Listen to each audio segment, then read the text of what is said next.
Absolutely, Sumit. Let's understand the context behind this latest update that's coming in from India's External Affairs Ministry. Remember, yesterday in a late night briefing, the External Affairs Ministry announced the decisions that were taken by the CCS in light of the terrorist strikes that were conducted in Pahalgam. Of course, the External Affairs Ministry mentioned the SAARC visa, cancellation of SAARC visas for Pakistani nationals, which would allow them free movement across the Southeast Asian countries. However, now there is an update that's coming in from External Affairs Ministry, and this is related to visa cancellation.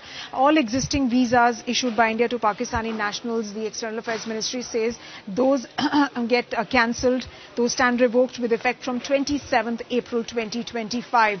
In fact, it is medical visas that have been issued to Pakistani nationals. They will be valid only till the 29th of April. All Pakistani nationals currently living in India must leave India before an expiry of their visas, according to the latest update that's coming in from the External Affairs Ministry.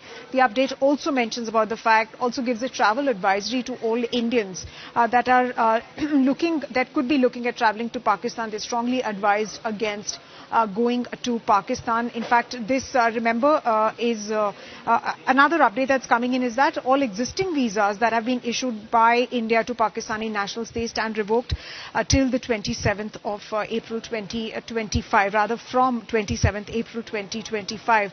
Remember, this is a part of a strong raft of measures that were decided by the External Affairs Ministry late last night. That also includes prohibiting, reducing the diplomatic strength of nationals of in the Indian High Commission of diplomats from Pakistan. We are also given to understand from several reports, in fact, according to a tweet also by the Foreign Affairs Ministry of Pakistan, that the Pakistani government is now looking at formulating their own strategy on how they are going to be retaliating to the response that India has issued.